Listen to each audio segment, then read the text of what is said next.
Om Mani Padme Hum. Om Mani Padme Hum.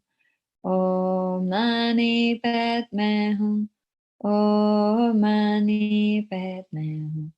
Om Mani Padme Hum. Om Mani Padme Hum.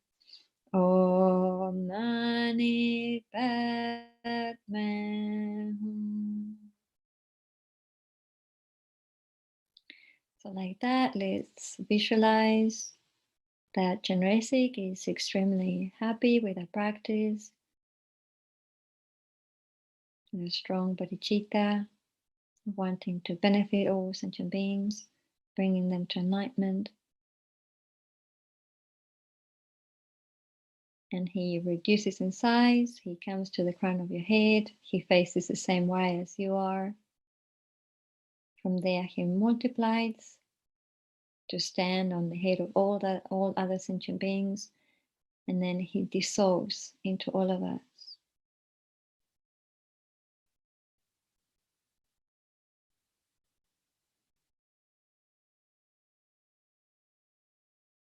And he blesses your body becomes like a body of luminous light, and he blesses your heart. It blesses your mind. And your mind becomes luminous, crystal clear. You can thank all sentient beings are now under the protection and guidance of Chenrezig, Buddha of Compassion. And then we go to recite the actual prayer a few times. So remember these files are there and in the Chenrezig Institute YouTube website. So let's do the actual prayer a few times. May all the diseases that sadden the minds of sentient beings that result from karma and temporary conditions, such as the harms of graha spirits, illnesses, and the Buddhas, not occur in the realms of the world. May whatever sufferings there are from life-threatening diseases that, like a butcher leading an animal to be slaughtered, separate the body from the mind in a mere instant, not occur in the realms of the world. May all embodied beings be unharmed by acute, chronic, and other epidemic diseases, the mere sounds of whose names terrify beings, as though they have been placed inside the mouth of Yama, the Lord of Death. May all embodied beings be unharmed by the 80,000 classes of interferers, the 360 evil spirits that harm silently, the 424 diseases, and so forth. May whatever sufferings there are due to disturbances of the four elements, depriving the body and mind of every happiness, be totally pacified. May the body and mind have radiance and power, and be endowed with long life, good health, and well-being. By the compassion of the Gurus and the Three Jewels, by the power of the Dakinis, Dhamma protectors and guardians, and by the power of the truth of the infallibility of karma and its results, may all these dedications and prayers be fulfilled. Again, may all the diseases that sadden the minds of sentient beings that result from karma and temporary conditions, such as the harms of graha spirits, illnesses, and the Buddhas, not occur in the realms of the world. May whatever sufferings there are from life-threatening diseases that, like a butcher leading an animal to be slaughtered, separate the body from the mind in a mere instant, not occur in the realms of the world. May all embodied beings be unharmed by acute, chronic, and other epidemic diseases, the mere sounds of whose names terrify beings, as though they have been placed inside the mouth of Yama, the Lord of Death. May all embodied beings be unharmed by the 80,000 classes of interferences, the 360 evil spirits that harm silently, the 424 diseases, and so forth. May whatever sufferings there are due to disturbances of the four elements, depriving the body and mind of every happiness, be totally pacified, and may the body and mind have radiance and power, and be endowed with long life, good health, and well-being. By the compassion of the Gurus and the Three Jewels, by the power of the Dakinis, Dhamma protectors and guardians, and by the power of the truth of the infallibility of karma and its results, may all these dedications and prayers be fulfilled. Again, may all the diseases that sadden the minds of sentient beings that result from karma and temporary conditions, such as the harms of grahas, spirits, illnesses, and the Buddhas, not occur in the realms of the world. May whatever sufferings there are from life-threatening diseases that, like a butcher leading an animal to be slaughtered, separate the body from the mind in a mere instant, not occur in the realms of the world. May all embodied beings be unharmed by acute, chronic, and other epidemic diseases, the mere sounds of whose names terrify beings, as though they have been placed inside the mouth of Yama, the Lord of Death. May all embodied beings be unharmed by the 80,000 classes of interferences, the 360 evil spirits that harm subtly, the 424 diseases, and so forth. May whatever sufferings there are due to disturbances of the four elements, depriving the body and mind of every happiness, be totally pacified, and may the body and mind have radiance and power, and be endowed with long life, good health, and well-being. By the compassion of the Gurus and the Three Jewels, by the power of the Dakinis, Dhamma protectors and guardians, and by the power of the truth of the infallibility of karma and its results, may all these dedications and prayers be fulfilled. Again, may all the diseases that sadden the minds of sentient beings that result from karma and temporary conditions, such as the harms of grahas, spirits, illnesses, and the Buddhas, not occur in the realms of the world. May whatever sufferings there are from life-threatening diseases that, like a butcher leading an animal to be slaughtered, separate the body from the mind in a mere instant, not occur in the realms of the world. May all embodied beings be unharmed by acute, chronic, and other epidemic diseases, the mere sounds of whose names terrify beings, as though they have been placed inside the mouth of Yama, the Lord of Death. May all embodied beings be unharmed by the 80,000 classes of interferers, the 360 evil spirits that harm subtly, the 424 diseases, and so forth. May whatever sufferings there are due to disturbances of four elements, depriving the body and mind of every happiness, be totally pacified, and may the body and mind have radiance and power, and be endowed with long life, good health, and well-being. By the compassion of the Gurus and the Three Jewels, by the power of the Dakinis, Dhamma protectors and guardians, and by the power of the truth of the infallibility of karma and its results, may all these dedications and prayers be fulfilled. Okay, so now let's just dedicate the merits, and I'm just going to use the dedication verses that Lama Zopa Rinpoche composed for COVID-19, which are, I think, also on the FPMT website that you can access. So let's dedicate all these merits we have created to actually achieve bodhicitta. So may the precious supreme bodhicitta not yet born arise, and may that arisen not decline, but increase more and more to realize emptiness. Samsara and nirvana, like even an atom of air in existence, and cause and effect and depending arising are unbetraying. I seek your blessings to discern the meaning of Nagarjuna's thought that these two are mutually complementary and not contradictory. For the sick, however many sick sentient beings there are, may they quickly be free from all sicknesses. May all the sicknesses, without exception, of transmigratory beings never occur again. We recite that verse 2 more times. However many sick sentient beings there are, may they quickly be free from all sicknesses. May all the sicknesses, without exception, of transmigratory beings never occur again. However many sick sentient beings there are, may they quickly be freed from all sicknesses. May all the sicknesses, without exception, of transmigratory beings never occur again.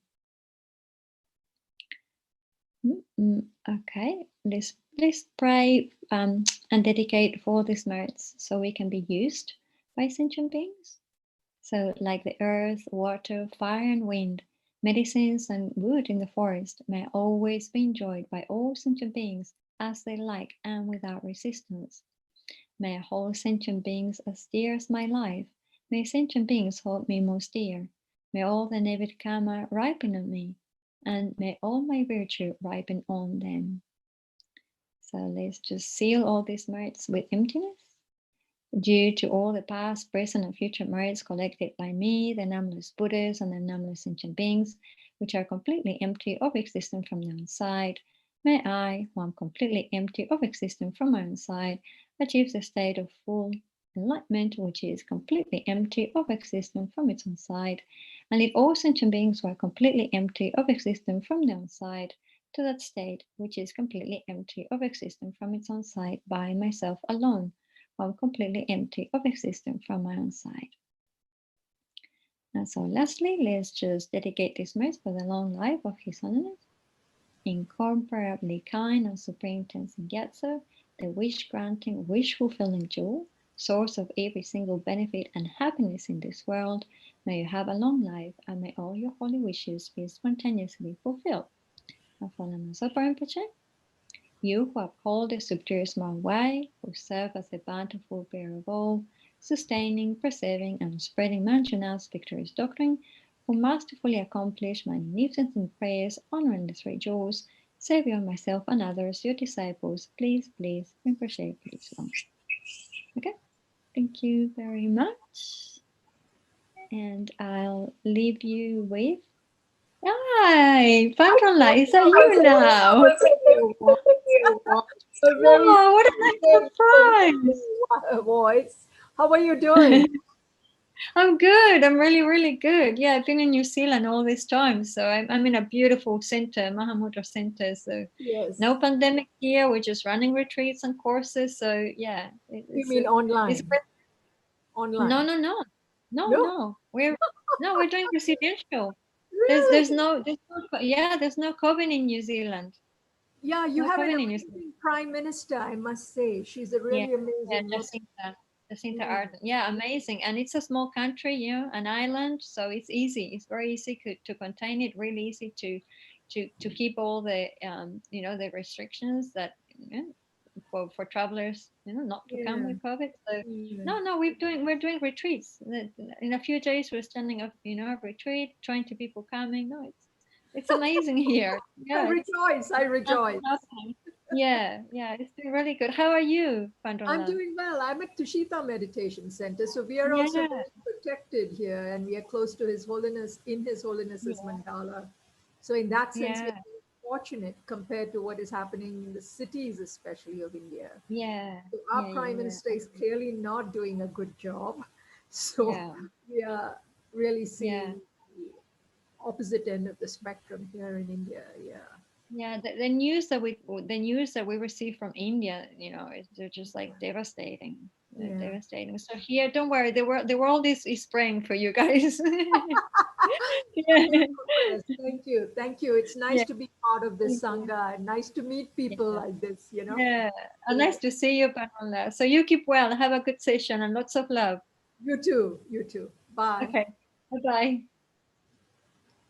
So welcome everybody to the next session of the wider speech of Mahasiddhi Thangtong Gyalpo. Again, as I was sharing with Venerable Kagdo, it's really a privilege and an honor to be part of this worldwide Sangha, reciting prayers to fulfill our most holy, precious Guru, Kyabje Lama Zopa Rinpoche's wishes to help end this pandemic. As you know the story, that this prayer was written by Thangtong Gyalpo, who during his time also faced a similar pandemic, and through the power of his bodhicitta and through the power of this prayer, he was able to, they were able to overcome the pandemic. So in spite of the situation deteriorating in some of the cities in India, we are all determined the world over to continue with these prayers. But of course, part of this prayers by itself is not enough. Part of it is we each have to look at the cause, the root cause of all the sufferings. And as Buddha Shakyamuni said, the root cause of all our suffering is our delusions and our negative karma. And so that is what we have to purify, and that is what this beautiful prayer helps us to do. So my name is Tenzin Palrin, and I'm speaking to you from the beautiful Tushita Meditation Center in Dharamsala. So to start, let's just take a few minutes to ground ourselves by focusing on our breath. So you can count your breath. Your in-breath is 1 and out-breath is 2. And as Mingyur Rinpoche says, the most important thing is just to be aware of your breath. That's the thing that we are focusing on. And so if your mind drifts, that doesn't matter. It happens to all of us. Just bring it back to your breath coming in and going out. So let's just do that for the next few minutes.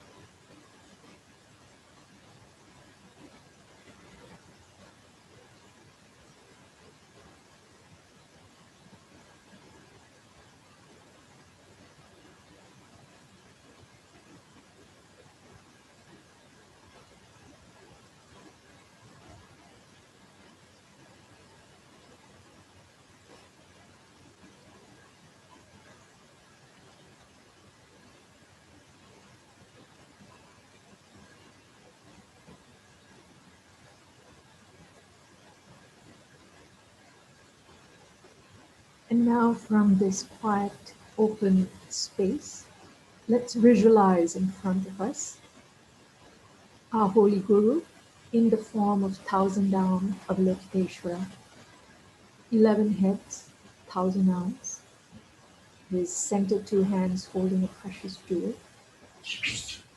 and his 1,000 arms turned upward like rose petals, and he's standing on a beautiful lotus and moon cushion, beautifully bedecked with silken cloth and beautiful jewels, each representing his level of attainment. So visualize that he's standing in front of us and looking at us with great love and compassion. And visualize that around you, on your left side, is your mother and all female sentient beings of all the 6 realms in the form of human females. And on your right side is your father and all male sentient beings. And if there are any difficult or challenging people, please put them in front of you, because they are our precious teachers, teaching us how to practice and practice the 6 perfections. So we owe a lot of gratitude to them. And we include every sentient being in all the 6 realms, including our beautiful mother planet Earth, who has gone through so much suffering and devastation as a result of our human species. So now just take a few minutes to feel that love and compassion emanating from Guru Avalokiteshvara and looking at each one of us, in spite of all the negativities that we may have engaged in. He is completely and totally accepting of us, the good, bad, and the ugly. He is the Buddha of compassion. He represents the compassion of all the Buddhas.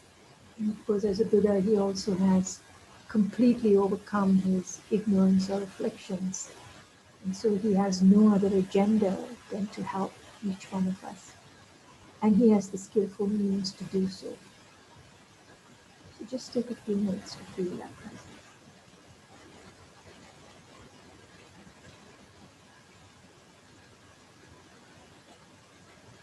And now, feeling that warmth and that compassion and that Guru Avalokiteshvara is somebody we can completely open our heart to and surrender, we take refuge. All sentient beings, my mothers, who are infinite like space, go for refuge to the precious Guru Buddha. We go for refuge to the Buddha, the Dharma, and the Sangha. We go for refuge to the assembly of Gurus, Yidams, and Dakinis. We go for refuge to the empty clarity of our own minds, the Dharmakaya. All sentient beings, my mothers, who are infinite like space, go for refuge to the precious Guru Buddha. We go for refuge to the Buddha, the Dharma, and the Sangha. We go for refuge to the assembly of Gurus, Yidams, and Dakinis. We go for refuge to the empty clarity of our own minds, the Dharmakaya. All sentient beings, my mothers, who are infinite like space, go for refuge to the precious Guru Buddha. We go for refuge to the Buddha, the Dharma, and the Sangha. We go for refuge to the assembly of gurus, yidams, and dakinis. We go for refuge to the empty clarity of our own minds, the Dharmakaya. And now we are going to do several recitations of Om Mani Padme Hum, but we will accompany each of these recitations with a visualization. And the visualization is beseeching Guru Avalokiteshvara to purify all the negativities of our body, speech, and mind, and to become one like him. And this is possible because we have, each of us have the Buddha nature in us. However difficult we may be, or whatever we may have engaged in, it cannot harm the pure nature of our mind, which always exists within us. So it is up to us to remove all these obscurations and these contaminations. And if we can each do that, that also contributes to removing this worldwide pandemic, because each of us have contributed to this pandemic by the negative karma we have created. So take a few minutes to visualize that from Guru Avalokiteshvara's crown, there's this brilliant white light which pours into our crown, completely purifying all the negativities that we incurred through our body. So any killing or form of killing or any killing we ordered or directly did, even with insects or cockroaches and spiders, or any stealing, taking things that did not belong to us out of inflicted mind, or any sexual misconduct that we engaged in. Think that this white light comes and completely purifies all these negativities, and they go out of our feet like dirty laundry water, and we get filled up with this blissful, beautiful, radiant white light. So keep that visualization in mind as we do a round of recitation of Om Mani Padme Hum. We'll do a few loudly together and then softly. Om Mani Padme Hum, Om Mani Padme Hum, Om Mani Padme Hum, Om Mani Padme Hum. Om Mani Padme Hum, Om Mani Padme Hum, Om Mani Padme Hum.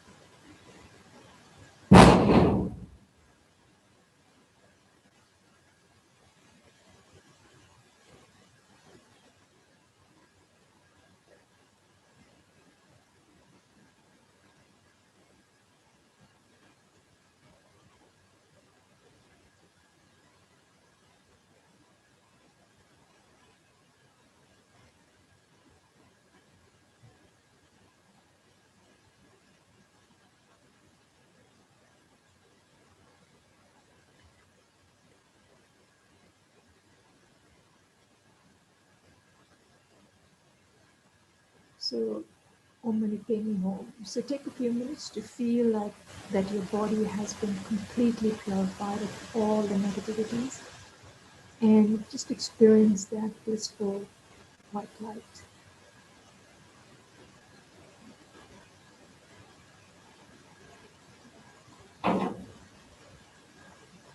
By the way, if you're hearing any sound, we have monkeys upstairs against the sunroof. It's there. There's a swimming pool there that Rinpoche created for them, and so it's their swimming time. So if you hear any noises, that's what it is. Anyway, now from the throat of Guru Avalokiteshvara, we visualize this brilliant red light coming and pouring into our throats, completely purifying all the negativities of speech that we have engaged in for countless eons. And we create so much negativity. In fact, that's the primary way that we create a lot of negativity is through our speech, through lying and not being honest with one another, through our harsh speech, intentionally or unintentionally, divisive speech and causing friction between people who are close or people who may already be separated or have difficulty with. And then idle chatter or engaging for long periods of time in meaningless talk. So imagine that this brilliant red light pours into the crown, into our throats, and completely purifies all these negativities. And these negativities come out in the form of dirty laundry water through our feet. And we are filled with this blissful, radiant red light. So again, let's do a round of Om Mani Padme Hum as we visualize that. First together and then softly. Om Mani Padme Hum, Om Mani Padme Hum, Om Mani Padme Hum, Om Mani Padme Hum, Om Mani Padme Hum, Om Mani Padme Hum, Om Mani Padme Hum. Om.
Om Mani Padme Hum.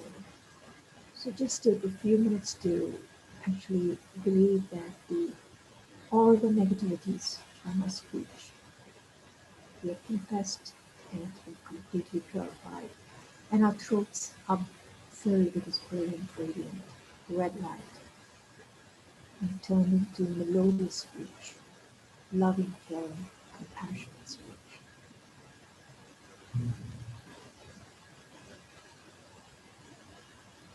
And now from the heart mind of the Lord, visualize this beautiful, blissful, blue-green light pouring into our minds, completely purifying all the negativities of our mind. And of course, as you know, and as we say, the mind is the creator of all things. There's no other creator other than our own minds. And so on the one hand, it feels overwhelming. On the other hand, we realize we have the responsibility for what we create individually and collectively. So if we have created this pandemic collectively, we can individually and collectively change the causes and conditions by engaging in such practices and purify and accumulate merit. So we can create a beautiful, harmonious, peaceful, loving, kind world. And that's what we're doing this practice for.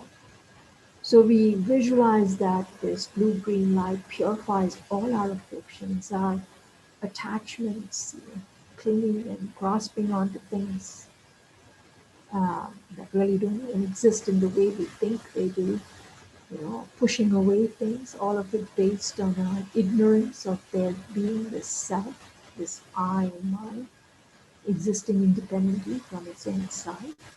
So we create so much negativity, and create so much suffering for ourselves and others. We create all these divisions of us and them, on race, on gender, on caste. You have it, and then you see that happening all around the world at this time. So we visualize this blue-green light coming and purifying all these negativities for all individuals and for all of us collectively, and that Also, this planet Earth is being completely purified of all the negativities that we have caused it. So let's again recite together loudly and then say, Om Mani Padme Hum, Om Mani Padme Hum, Om Mani Padme Hum, Om Mani Padme Hum, Om Mani Padme Hum, Om Mani Padme Hum, Om Mani Padme Hum.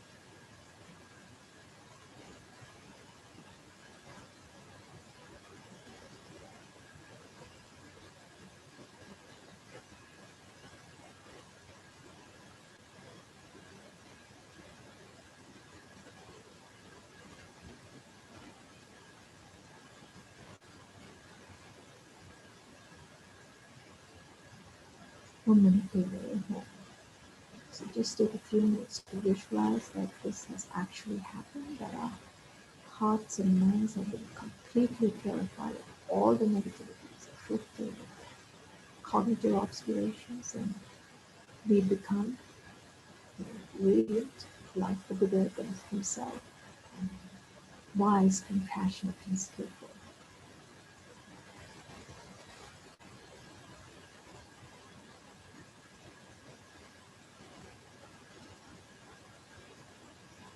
And now visualize that from the crown of Guru Avalokiteshvara comes a small little Avalokiteshvara and comes to the crown of each one of our heads around us. Because as we know, we're doing this practice not just for ourselves, but for the benefit of all the sentient beings and for this world, and not just this world system, but all the world systems. So visualize little Avalokiteshvaras, thousands and millions of Avalokiteshvaras coming out and dissolving into the crowns of each one of our heads and transforming our body, speech, and mind into Guru Avalokiteshvara. We become, including these monkeys of our, become little Avalokiteshvaras. Om Mani Padme Hum, Om Mani Padme Hum, Om Mani Padme Hum, Om Mani Padme Hum, Om Mani Padme Hum, Om Mani Padme Hum, Om Mani Padme Hum.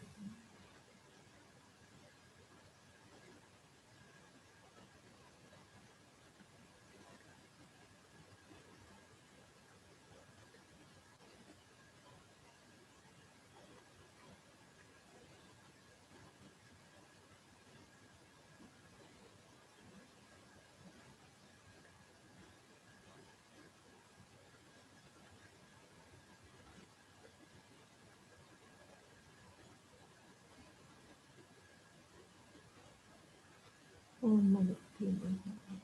So visualize that each one of us have been transformed the world over into living Avalokiteshvaras, and that our beautiful planet Earth has been completely purified and transformed into this beautiful, gracious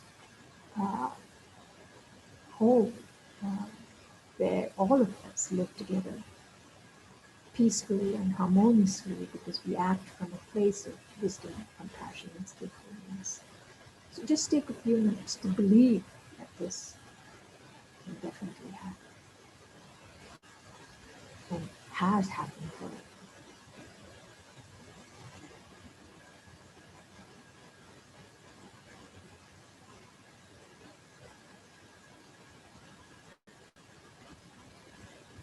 But then we look around and realize that, yeah, this was a visualization, but we have still a long way to go in actually helping this become a reality through our individual practices. So until then, and collective practices. So until then, let's recite this prayer together 3 times, the actual prayer. And I hope all of you have downloaded that from the YouTube in your respective language, but we'll do it in English. May all the diseases that sadden the minds of sentient beings that result from karma and temporary conditions, such as the harms of graha spirits, illnesses, and the bhutas, not occur in the realms of the world. May whatever suffering there are from life-threatening diseases that, like a butcher leading an animal to be slaughtered, separate the body from the mind in a mere instant, not occur in the realms of the world. May all embodied beings be unharmed by acute, chronic, and other epidemic diseases, the mere sounds of whose names terrify beings as though they had been placed inside the mouth of Yama, the Lord of Death. May all embodied beings be unharmed by the 80,000 classes of interferers, the 360 evil spirits that harm suddenly, the 424 diseases, and so forth. May whatever sufferings there are due to disturbances of the four elements, depriving the body and mind of every happiness, be totally pacified. And may the body and mind have radiance and power, and be endowed with long life, good health, and well-being. By the compassion of the Gurus and the Three Jewels, by the power of the Dakinis, Dharma protectors, and guardians, and by the power of the truth of the infallibility of karma and its results, may all these dedications and prayers be fulfilled. Second time. May all the diseases that sadden the minds of sentient beings that result from karma and temporary conditions, such as the harms of graha spirits, illnesses, and the bhutas, not occur in the realms of the world. May whatever sufferings there are from life-threatening diseases that, like a butcher leading an animal to be slaughtered, separate the body from the mind in a mere instant, not occur in the realms of the world. May all embodied beings be unharmed by acute, chronic, and other epidemic diseases, the mere sounds of whose names terrify beings as though they had been placed inside the mouth of Yama, the Lord of Death. May all embodied beings be unharmed by the 80,000 classes of interferers, the 360 evil spirits that harm suddenly, the 424 diseases, and so forth. May whatever sufferings there are due to disturbances of the four elements, depriving the body and mind of every happiness, be totally pacified. And may the body and mind have radiance and power, and be endowed with long life, good health, and well-being.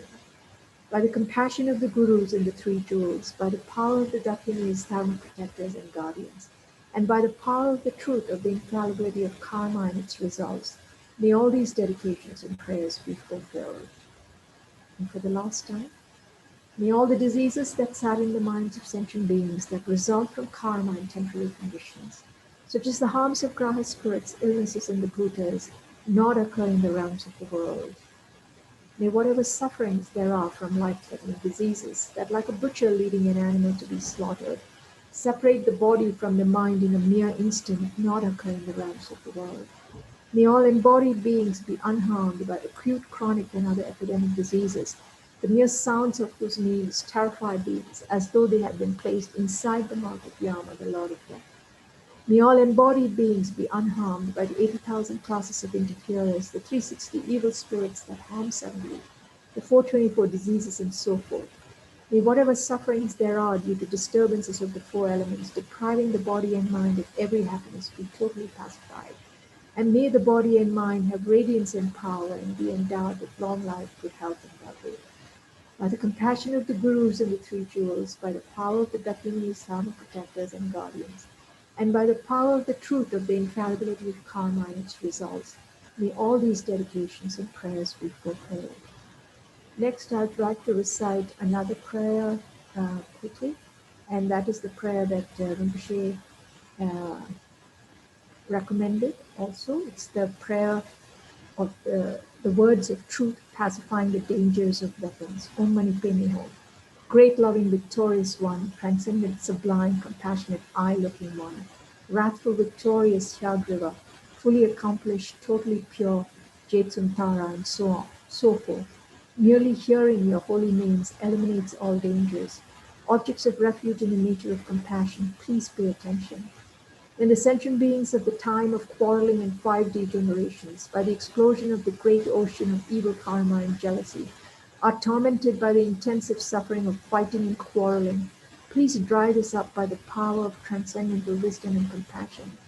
By letting great rainfalls of the nectar of loving kindness fall on the migratory beings who are inflaming the conflagration of hatred fire, please grant blessings with the recognition of each other like father and mother. Then increase happiness and auspiciousness. May the multitudes of the vicious evil spirits who enter the mental continuum and change it instantly to the mind of a Sura, from now on never run in this area or country or world. I am requesting for even all the sentient beings who have died in the war to abandon from that time onward the evil karma, cause and effect. Then having entered and being born in the blissful field, Amitabha's pure land, to lead all others to that pure land. Please bless all those who are born and die, samsaric beings, to have a long life, no sicknesses, to pacify all quarreling and fighting, enjoy the 10 virtues, have rainfall at the right times, always have good harvests, and for all the habitat and inhabitants to be auspicious and increase. By the ultimate reality which is pure by nature, by phenomena having ultimate reality, cause and result are unbetrayable, and by the compassion of the Guru, mind-sealed deity, and rare sublime ones, may these pure extensive prayers be completed. And finally, the dedication quickly. Chamchu Sencho Rinpoche, Make Panan Kekyuchi, Kepan Nampa Mepayang, Gongne Gongyo Pelwar Shuk, to realize emptiness. Samsara Nirvana, like even an atom of inherent existence, and cause and effect, independent arising, are unbetraying. I seek your blessings to discern the meaning of knowledge in this thought, that these two are mutually complementary and not contradictory. For the sick, however many sentient beings, 6 sentient beings there are, may they quickly be freed from all sicknesses. May all the sicknesses, without exception, of transmigratory beings never occur again. In all my lives, never separated from perfect gurus, may I enjoy the magnificent dharma by completing the qualities of the grounds and paths. May I quickly attain the state of Vajradhara, and to be always be used by sentient beings, like the earth, water, fire, and wind, medicines and wood in the forest. May I always be enjoyed by all sentient beings as they like and without resistance. May I hold sentient beings as precious as my life. May I hold them as more precious than myself. May all their negative karma ripen on me, and may all my virtue ripen on them.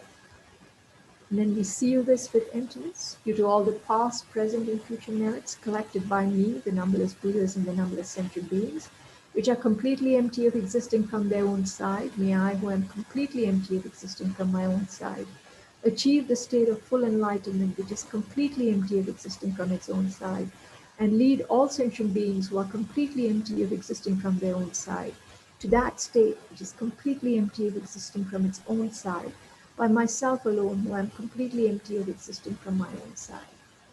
And then we dedicate as the way the past Buddhas and Bodhisattvas did. Champel Pavo Jita Kenpadang Kuntu Zampo Deyang Dejinte Deda Kunji Jesu Dabloche Deva Dida Tamche Rapti Go Duzum Shepe Gyawa Tamche Ki Goa Gangla Chotu Gapa De Dagi Geve Sava Dikunkyan Sampo Choche Rapti Govarji. And finally, for the long life of His Holiness the Dalai Lama and the long life of Kyabje Lama Zopa Rinpoche, the wish-granting, wish-fulfilling jewel, source of every single benefit and happiness in this world, the incomparably kind Thangtong Gyalpo, I beseech, may all your holy wishes be spontaneously fulfilled. You who uphold the subduer's moral way, who serve as the bountiful bearer of all, sustaining, preserving, and spreading Manjunath's victorious doctrine, who masterfully accomplish magnificent prayers honoring the 3 sublime ones, Savior of myself and others, your disciples, please live long. So thank you for joining me, and please stay safe and take care. And I turn it over now to Paloma. Sorry, Paloma, I ran a little over. It's okay, dear. Fantastico. How are you doing? Now we are a bit better than the situation there in India, right? Well, yeah, it's in the cities it's really bad. We are again very fortunate to be here in Dharamsala, although we are in complete lockdown too. They, as a precautionary measure, said, so for the next about 21 days. And of course, the vaccinations are running out here, so that's become a problem. So anyway, so these prayers are really helpful. It's nice to be part of a worldwide Sangha doing these prayers. You know how is Santen? She's in Delhi, right? Santen? He's in Delhi. It's funny, I haven't heard from Santen for a long time, but from Kabirji, I hear that she's okay. Yeah, because I heard in one video of Rinpoche talking about Renuka. Some family of Renuka either died or become sick. Then I thought, I don't know. Oh, well, we did have Naresh Mathurji, who was actually a former trustee of Youth Institute, who was in Delhi. Yeah, he did get COVID and he passed away very unexpectedly in less than 2 weeks, you know. I mean, we were in class together. We met that Thursday, and then the next Thursday, because his son was teaching the class, you know, that was also what was so sad. They had a beautiful relationship and it was so nice. So his son canceled class. We found out he was in Delhi fighting COVID, and that Sunday he passed away. Mamma mia. Yeah. It's heavy, this of the COVID. Yeah. Here in Spain now it's better. The vaccine is reaching people. Begoña already had, myself also the first. Yeah. I mean, it's going better, but we cannot really relax. Yes, yes. Take care. Your family is okay?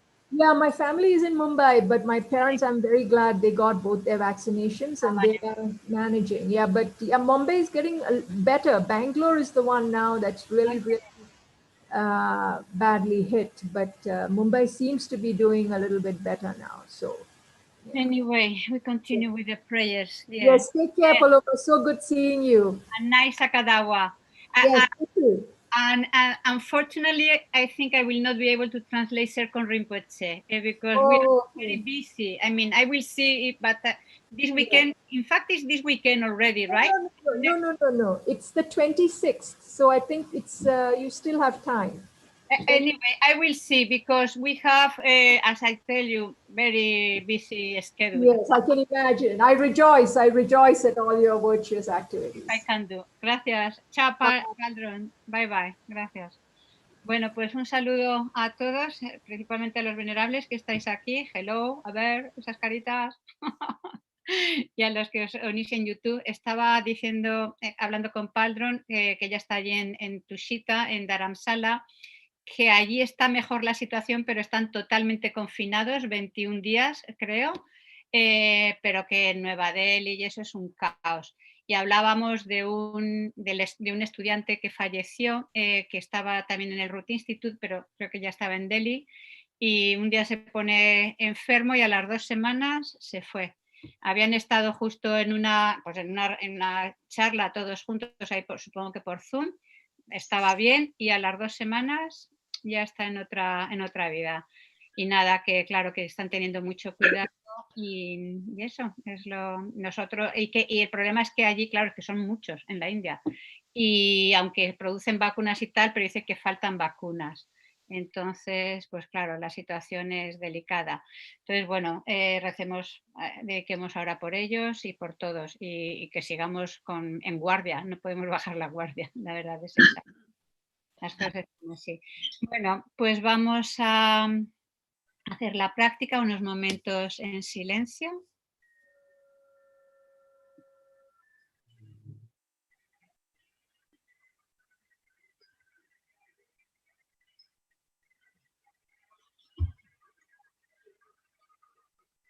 Y mantenemos a los seres en nuestro corazón, tanto a los que están ahora en una situación más dramática en este mundo humano, por ejemplo, afectados por el COVID, o como vemos ahora en Israel y Palestina, que está de nuevo desatándose una violencia extrema, los diferentes problemas que las personas experimentan, así como los seres de otros reinos de existencia. Alegrémonos por esta capacidad, esta vida humana, esta inspiración que recibimos de su santidad el Dalai Lama, de Lama Zopa Rinpoche, de nuestros maestros, de poder dedicar un tiempo y hacer nuestra vida significativa, esforzándonos en fortalecer la compasión, que es el motor es lo que necesita el mundo. Recuerdo Rinpoche en el retiro de de Italia, cuando hicimos un retiro de Mani, de 1 millón de mantras, las primeras palabras que dijo, la respuesta a todo lo que necesita el mundo es la compasión. Esas fueron sus primeras palabras. Entonces, bueno, pues podamos esforzarnos en desarrollar esa compasión y gracias al método, a la bondad del Buda, de nuestros maestros, a este método de Chenrezig, podemos alimentarla y fortalecerla. Entonces, visualizamos a los seres a nuestro alrededor, nuestros padres, hermanos, madre y hermanas, amigos, aquellos con los que tenemos problemas y los seres de los diferentes reinos afligidos por los diferentes tormentos. Recordamos que todos somos iguales en desear felicidad y no sufrir. Entonces abrimos nuestro corazón, nuestra mente a las 3 joyas que se manifiestan en el aspecto de Buda Chenrezig, que es inseparable de nuestro propio maestro. Sentimos su presencia, sentimos su energía compasiva, que está continuamente irradiando, viendo cómo guiarnos, cómo ayudarnos, cómo poder abrir nuestra mente y nuestro corazón. Entonces tomamos refugio. Todos los seres, vastos como el espacio y yo mismo, desde ahora y hasta que alcancemos la esencia de la Budidad suprema, buscamos refugio en los maestros puros y gloriosos, buscamos refugio en los victoriosos Budas perfectos, buscamos refugio en el Dharma puro y buscamos refugio en la Sangha superior. Todos los seres vastos como el espacio y yo mismo, desde ahora y hasta que alcancemos la esencia de la Budidad suprema. Buscamos refugio en los maestros puros y gloriosos. Buscamos refugio en los victoriosos Budas perfectos. Buscamos refugio en el Dharma puro y buscamos refugio en la Sangha superior. Todos los seres vastos como el espacio y yo mismo, desde ahora y hasta que alcancemos la esencia de la Budidad suprema. Buscamos refugio en los maestros puros y gloriosos, buscamos refugio en los victoriosos Budas perfectos, buscamos refugio en el Dharma puro y buscamos refugio en la Sangha superior. Tomamos refugio en la asamblea de los maestros espirituales, las deidades de meditación y las dakinis. Tomamos refugio en la claridad vacía de nuestra propia mente, el Dharmakaya. Entonces, al recitar el mantra de Chenrezig, visualizamos que desde el corazón de Guru Chenrezig se irradia potente luz que llega, que la naturaleza, esa luz es la bondad, la compasión, la sabiduría, llega a todos y cada uno de nosotros. Pensemos en aquellas personas que están pasando la hora peor, ya sea por la enfermedad, por los conflictos bélicos, ya sea por carencias en sus vidas, ya sea por desastres naturales. Entonces, al ser inundados de esa energía de la compasión, de esa luz de Chenrezig, se disuelven, se deshacen todos los obstáculos, todas las causas de sufrimiento, especialmente la actitud egocéntrica y la ignorancia que se aferra al yo, así como todos sus derivados. Y poco a poco vamos purificando todos los engaños, karma, e inundándonos de la energía de la bondad, omnisciencia, compasión y del gozo de esa energía. Om Mani Padme Hum, Om Mani Padme Hum. Om Mani Padme Hum, Om Mani Padme Hum, Om Mani Padme Hum, Om Mani Padme Hum, Om Mani Padme Hum, Om Mani Padme Hum. Om Mani Padme Hum, Om Mani Padme Hum, Om Mani Padme Hum, Om Mani Padme Hum, Om Mani Padme Hum, Om Mani Padme Hum. Om Mani Padme Hum. Om Mani Padme Hum. Om Mani Padme Hum. Om Mani Padme Hum. Om Mani Padme Hum. Om Mani Padme Hum. Seguimos recitando el mantra en silencio, dejándonos inundar por esa energía de la compasión de Guru Chenrezig, que llega a todos y cada uno de los seres y nos limpia de todos los oscurecimientos y causas de sufrimiento.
Om Mani Padme Hum.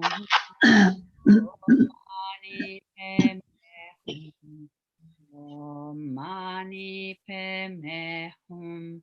Om Mani Padme Hum. Om Mani Padme Hum. Om Mani Padme Hum. Om Mani Padme Hum. Om Mani Padme Hum. Todos los seres hemos, la energía de Chenrezig ha purificado completamente todas nuestras negatividades y oscurecimientos y quedamos impregnados de esa energía luminosa, gozosa, la compasión y sabiduría de Guru Chenrezig. Y recitamos la oración. A ver.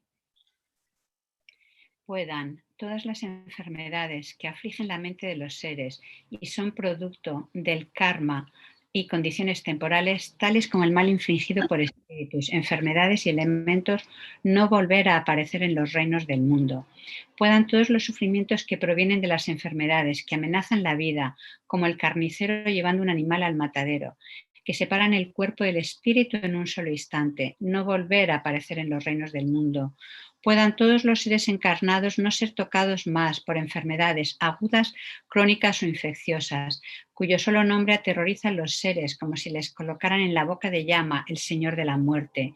Puedan todos los seres encarnados no ser tocados más por las 84.000 seres que interfieren, por los 360 espíritus malignos que atormentan de repente, por las 424 enfermedades, etc. Y puedan todos los sufrimientos provenientes de los desarreglos de los 4 elementos, privando al cuerpo y mente de todo placer, pacificarse totalmente y pueda el cuerpo y la mente tener luz y fuerza, gozar de una larga vida, una buena salud y bienestar, por la compasión de los maestros y de las 3 joyas, el poder de las dakinis, guardianes y protectores del Dharma, y por la fuerza infalible del karma y de sus resultados, puedan todas estas dedicaciones y plegarias ser atendidas desde el momento en que son pronunciadas.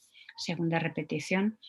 Puedan todas las enfermedades que afligen la mente de los seres y son producto del karma y condiciones temporales, tales como el mal infligido por espíritus, enfermedades y elementos, no volver a aparecer en los reinos del mundo.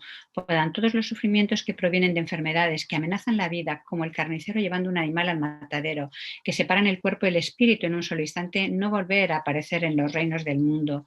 Puedan todos los seres encarnados no ser tocados más por enfermedades agudas, crónicas o infecciosas, cuyo solo nombre aterroriza a los seres como si les colocaran en la boca de llama el Señor de la muerte.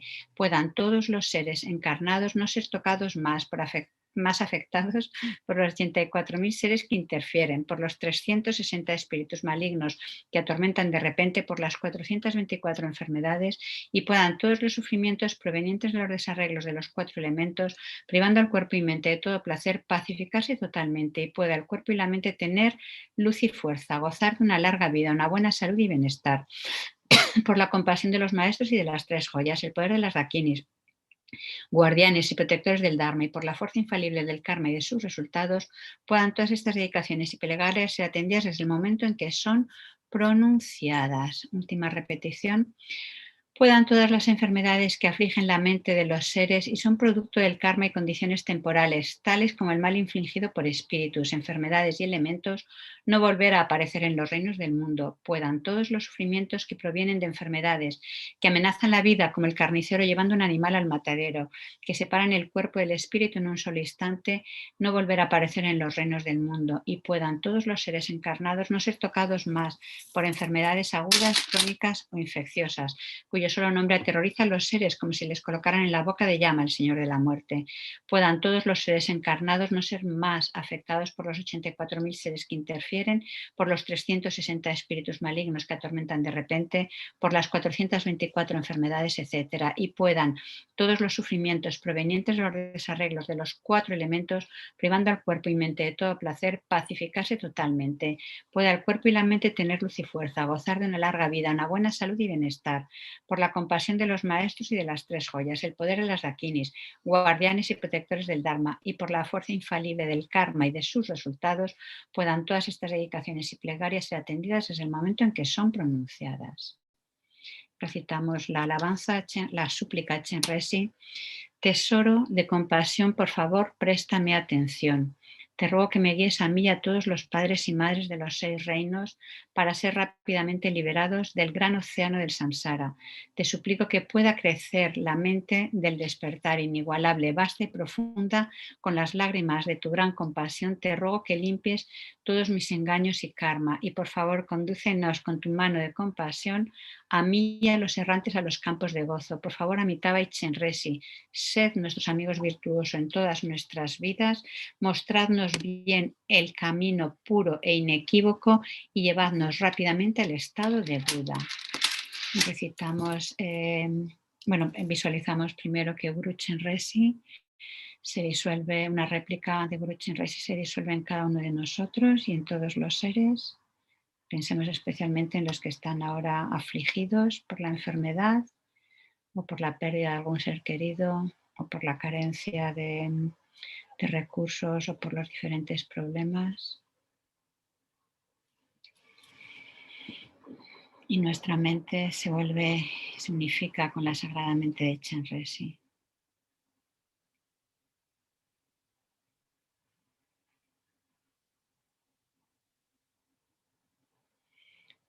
Y a lo largo del día y de nuestras actividades recordamos esa naturaleza pura y compasiva de Chenrezig y no le ponemos obstáculos para que se manifieste.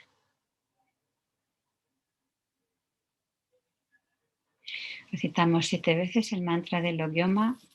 Om Pitsasi Parnasawari Sarvasara Prasamanaye Soha. Om Pitsasi Parnasawari Sarvasara Prasamanaye Soha. Om Pitsasi Parnasawari Sarvasara Prasamanaye Soha. Om Pitsasi Parnasawari Sarvasara Prasamanaye Soha. Om Pitsasi Parnasawari Sarvasara Prasamanaye Soha. Om Pitsasi Parnasawari Sarvasara Prasamanaye Soha. Entonces nos regocijamos por los méritos acumulados, mucho más ahora encima en Sakadawa, y los dedicamos. Venerable Drolma, ¿puedes empezar tú? Empezamos en el orden inverso de ordenación. Venga. Que a través de todos los méritos puedan todas las causas que hemos creado para vivir estas 5 degeneraciones puedan ser totalmente purificados y puedan la pandemia y todo tipo de enfermedades físicas, mentales, emocionales ser totalmente purificadas y podamos ser capaces de subyugar a los enemigos internos que son mucho más peligrosos que los externos. Gracias. Venerable Begoña. Bueno, pues nos acordamos, como has dicho tú antes, de los conflictos de Oriente Medio, no solamente de Palestina, que está ahora súper grave, sino también de Siria, que es una guerra que no acaba, y de todos los campos de refugiados que realmente pues, no tienen futuro, la verdad.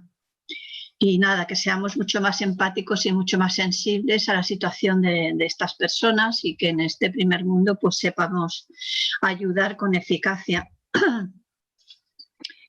Gracias. Y venerable Fabio. Pues dedicamos también para que nuestros maestros estén bien y que podamos ir muy pronto a sus enseñanzas de manera presencial. Ok, fenomenal. Entonces, que pueda cesar la pandemia, que todos los países e instituciones tengan los suficientes recursos para hacer frente a esta situación, que pueda llegar a todos y sean efectivos, que los que están enfermos se recuperen, que la enfermedad no vuelva a aparecer, que los que han fallecido o están en los reinos inferiores o vayan a fallecer, que puedan tener renacimientos en tierras puras, una iluminación o perfectos renacimientos humanos, encontrar maestros Mahayana plenamente cualificados y recibiendo el Dharma Mahayana, practicarlo con pureza y diligencia y lograr rápidamente la iluminación, que todos los seres tengan recursos para poder y condiciones favorables, tanto para la felicidad de esta vida como de las vidas futuras hasta la iluminación. que todos nuestros centros y todas las instituciones que ayudan a los demás tengamos siempre los recursos materiales, humanos y espirituales para seguir ofreciendo esta ayuda a los seres y por la larga vida de nuestros maestros y sus sagrados proyectos. En la tierra rodeada de montañas nevadas, tú eres la fuente de todo beneficio y felicidad, poderoso. Chenrezig te enseña una vida larga hasta que finalice el samsara. Tú que mantienes el camino moral del suyugador, que sirves como el generoso que lo soporta todo, sosteniendo, preservando y extendiendo la victoriosa doctrina de Mayunat, que llevas a cabo oraciones magníficas que honran a las tres joyas. Salvador mío de los demás estilos, te lo ruego, ten una vida larga. Hacer vuestras dedicaciones particulares y por las personas con las que tenéis una mayor afinidad o cercanía. Y bueno, lo vamos a dejar aquí y quiero recordar, antes de dar paso a Venerable Cristiana, one moment, quiero recordaros que estamos en Sakadawa, lo cual quiere decir que es un tiempo valiosísimo. Ya cualquier momento de nuestra vida es muy valioso, pero sobre todo en estos periodos en los que las acciones tienen mayor resonancia, pues no hay que aprovechar para cultivar la virtud. Y ya sabéis, bueno, que tanto a través del Centro Nagarino de Valencia, pues hay todo un programa todas las mañanas de actividades, también en Madrid, en Barcelona, en Oselín, en Granada, pues hay diferentes actividades y especialmente os recuerdo que el próximo sábado hay un día intensivo de meditación de Chenrezig y que se lanzará también, meditaremos con él. Y especialmente el día 26, que se el día de Sakadawa, tenemos todo un día intenso de práctica en los que los compañeros de la Sangha también participarán y recitaremos juntos diferentes sutras y oraciones y os animo a todos. Y esta tarde, fantástico, a las 9 tenemos el artista principal, la estrella, será Venerable Fabio. Oye, Paloma, yo quiero dedicar para una cosa especial un segundo, y es que yo dedico para que en las retransmisiones de Zoom la gente apague los micrófonos, especialmente cuando no están dirigiendo sesiones, porque se interfiere muchísimo, están todos abiertos, ¿eh? Entonces dedico para eso. Ay, ay, ay. Me ves un poco más alto, hombre. Está bien. Ok, thank you, hello. Bueno, gracias a todos. Hola, Cristiana, ¿cómo estás? ¿Cómo vas? Bene, bene, bene. And I see also you in very good mood. Laughing. I didn't understand why, but I rejoice for you. Yeah. I am okay. I'm okay. Yeah. Bueno, y Chenrezig, thank you. I have a very bad connection. I can hear you well. Okay, no problem. But we can listen you, and then people will listen you. It's okay. Yeah, thank you. Thank you. Thank you so much. Gracias, Chenrezig. Bye, bye, bye, bye. Ciao, ciao. Ok. Ciao, grazie. Ciao, ciao. Venga. Cominciamo la sessione in italiano. Stavolta dobbiamo, diciamo così, fare un passo avanti. Per chi di noi sta già seguendo questa meditazione da tempo, ormai sappiamo in che cosa consiste, cioè sappiamo il significato delle parole, ecco. Sappiamo come dobbiamo, l'attitudine che dobbiamo avere, tutte queste cose le sappiamo. Ora si tratta di fare un passo avanti. Si tratta di pensare che la responsabilità di tutti questi problemi è anche di ognuno di noi personalmente. Lo facciamo, cioè, non è una responsabilità tecnica ovviamente, cioè a parte chi di noi può essersi trovato a lavorare in allevamenti intensivi oppure in deforestazioni, ma la maggior parte di noi non si è trovato in questa situazione, anzi, e poi qualcuno di noi può essere stato irrispettoso dell'ambiente in modi più metropolitani, cioè non ha fatto la raccolta differenziata, ma non è questo il punto, non è questo il punto. Il punto è che tutta questa sofferenza della pandemia, dei problemi tra Israele e la Palestina, dei problemi della Siria, delle carestie, di tutti i disastri che capitano nel mondo. Tutta questa situazione dipende dal karma collettivo. Karma collettivo significa anche karma individuale, altrimenti non sarebbe collettivo. Cioè, se io non avessi il karma di vivere in questa pandemia e voi non aveste il karma di vivere in questa pandemia, non vivreste questa pandemia, non ci sarebbe pandemia e tutto il resto. Abbiamo visto adesso cosa sta succedendo anche in Palestina, Israele, tutto, no? E invece c'è questo karma collettivo. Il karma collettivo è dovuto a semi negativi, semi di azioni negative piantate in passato, in vite passate, che non sono stati purificati, questi semi, e quindi maturano ora con questi disastri.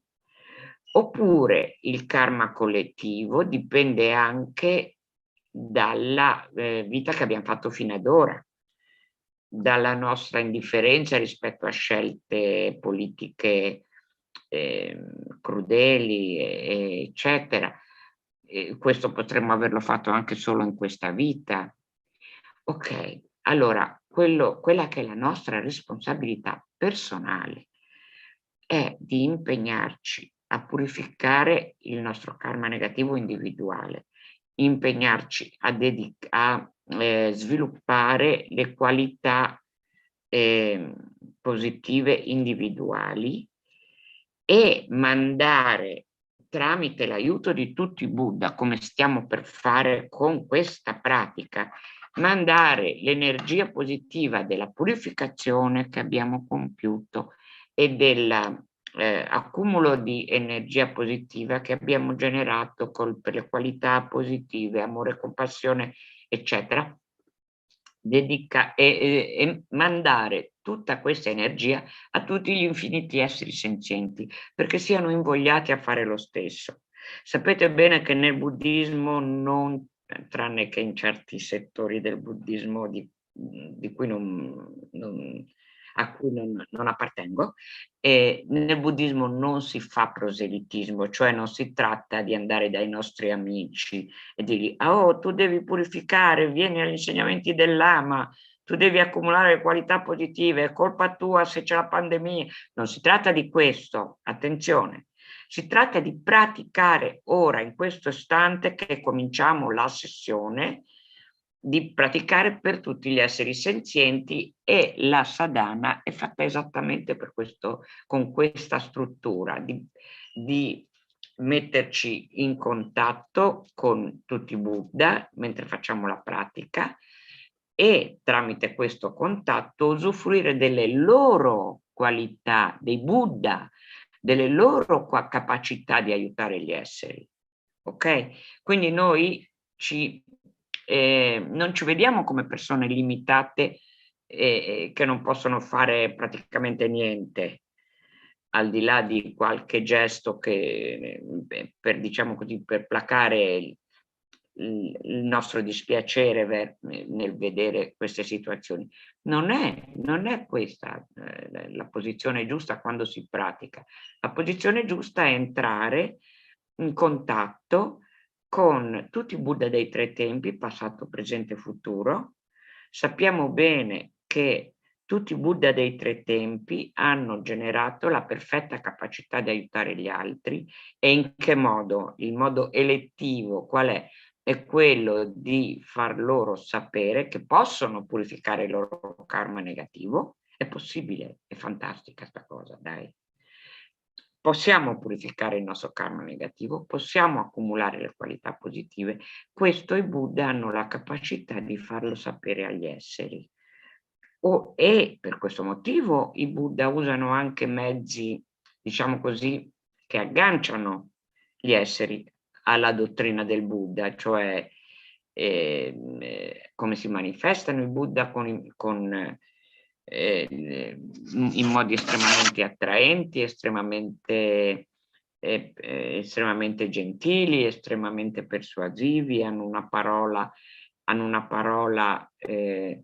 chiara, che tocca il cuore di tutti. Sappiamo tutte queste cose, ma si possono manifestare anche semplicemente con miracoli per aiutare gli esseri in modo tale che la loro angoscia, il loro senso di sofferenza più o meno insopportabile, per la maggior parte degli esseri la sofferenza è insopportabile, che questa loro sofferenza venga placata, e nel placare quando la sofferenza è placata si ha la possibilità di cercare un sentiero. Altrimenti, se la sofferenza è troppo forte, ci si sente strozzati e non si riesce a uscire dalla spirale di sofferenza che viene chiamata samsara. Ok, abbiamo detto fin troppo. Comunque adesso poi lo faremo, quello che abbiamo detto. Cominciamo col prendere rifugio, che è la cosa, è la base di qualunque pratica per il beneficio degli altri, perché dobbiamo capire che non siamo solo noi a prendere rifugio, cioè a entrare in contatto con l'energia illuminata dei Buddha dei tre tempi. In tanti modi si entra in contatto, tantissimi modi, non c'è bisogno di pensare a cose trascendentali. Ecco, non c'è bisogno di pensare che dobbiamo avere le visioni. Questo è un modo veramente molto avido di prendere rifugio. Non dobbiamo avere nessuna visione, dobbiamo aprire il nostro cuore alla fiducia, sapendo che loro sanno, che loro hanno i modi per aiutarci. Così come noi facciamo così, tutti gli infiniti esseri hanno la qualità di poter fare così. Ok, quindi cominciamo col rifugio. Io e tutti gli esseri senzienti, tanti quanti lo spazio infinito. Scusate, mi ero dimenticata di condividere la schermata, eccola qua.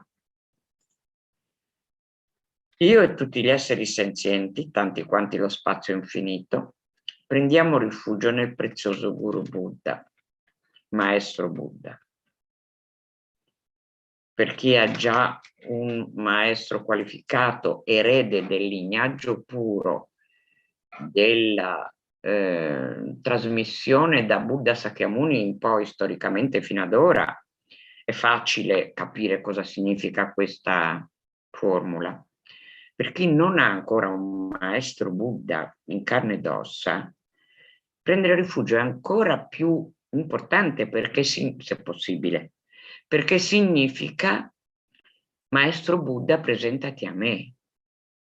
Maestro che incarni tutte le qualità, le indicazioni, gli insegnamenti, le benedizioni, i miracoli di tutti i Buddha. Maestro, presentati a me. È impossibile che non ci sia, capito, questo maestro? È possibile che abbiamo poco karma per riconoscerlo, ok? Perché magari l'abbiamo rifiutato in vite precedenti, perché abbiamo, per esempio, chi ha molto bestemmiato. Ai miei tempi nel 68 si bestemmiava tantissimo, quando ero ragazzina. Questo è un karma negativo rispetto poi a riconoscere qualità illuminate in persone in carne ed ossa, ok? E tante altre cose potremmo aver fatto. Allora, ripetiamo ancora una volta questa presa di rifugio generale, pensando che è impossibile che i Buddha non ci si manifestino in tutte le forme che noi richiediamo, di cui abbiamo bisogno, di cui riconosciamo il bisogno. Quindi deponiamo l'orgoglio, deponiamo la diffidenza che dice ma quello fa il santone. Ci sono i maestri qualificati, sono qualificati dai loro maestri, che sono qualificati dai loro maestri, che sono qualificati dai loro maestri, su fino a Buddha Sakyamuni. Ci sono in tutti i lignaggi, non è necessario che si tratti del lignaggio tibetano, può essere lignaggio zen, può essere qualche sconosciuto lignaggio spirituale che io non, di cui non so nulla io personalmente, ma il lignaggio di Buddha può arrivare in tanti modi. Ok, ripetiamo la seconda volta. Io e tutti gli esseri senzienti, tanti quanti lo spazio infinito, prendiamo rifugio nel prezioso Maestro Buddha. Io e tutti gli esseri senzienti, tanti quanti lo spazio infinito, prendiamo rifugio nel prezioso Maestro Buddha. Prendiamo rifugio nel Buddha, nel Dharma, che sono i suoi insegnamenti, che sono l'essenziale, perché abbiamo già capito prima, abbiamo visto che se non impariamo come si fa a purificare i propri errori, in modo che il seme negativo non maturi in cose tipo pandemia, guerre, eccetera. E quindi il Dharma è l'essenziale. Prendiamo rifugio nel Buddha, nel Dharma e nel Sangha, che è la comunità che applica gli insegnamenti, perché non capiremo quasi niente degli insegnamenti del Buddha espressi 2600 anni fa se non ci fossero compagni con cui ne discutiamo, che ci spieghiamo le cose l'uno con l'altro, seguiamo il loro esempio. È detto che il Sangha qualificato è il Sangha che ha ottenuto la realizzazione della vacuità, ma tutti coloro che seguono chi ha ottenuto la realizzazione della vacuità sono anch'essi Sangha, perché lo seguono, prendono esempio da lui. Ripetiamo ancora 2 volte. Prendiamo rifugio nel Buddha, nel Dharma e nel Sangha. Prendiamo rifugio nel Buddha, nel Dharma e nel Sangha. Ora specifichiamo di che cosa si tratta con questa presa di rifugio. Prendiamo rifugio nell'assemblea dei maestri, cioè in tutti i maestri, non solo in quelli che conosciamo o vogliamo conoscere. Prendiamo rifugio nelle divinità meditative, ora infatti faremo la pratica di una divinità meditativa, e prendiamo rifugio nell'assemblea delle Dakini. Le Dakini sono le messaggere espresse in forma femminile perché le messaggere della mente del Buddha, dell'attività del Buddha, delle capacità del Buddha, sono raffigurate, si manifestano in forma femminile perché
scusate, è partita la linea, spero che adesso mi risentiate.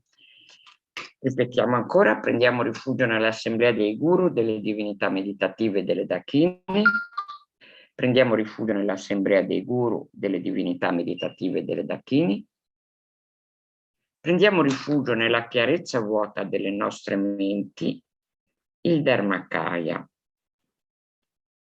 Allora, la chiarezza vuota delle nostre menti è l'unico vero rifugio, cioè non c'è nessun altro, non c'è nient'altro che ci possa salvare se non la realtà che la natura fondamentale della nostra mente è già pura e incontaminata. La natura, diciamo, è già pura, incontaminata e ha la potenzialità di farci ottenere lo stato di Buddha. Quindi è il rifugio fondamentale. Ovviamente noi abbiamo bisogno di manifestazioni esterne del rifugio, cioè di coloro che hanno già realizzato la natura della loro mente come chiara, incontaminata, pura, vuota di vera esistenza, e per questo hanno ottenuto lo stato del completo risveglio. Però il rifugio fondamentale è la chiarezza vuota delle nostre menti, il Dharmakaya, scusate,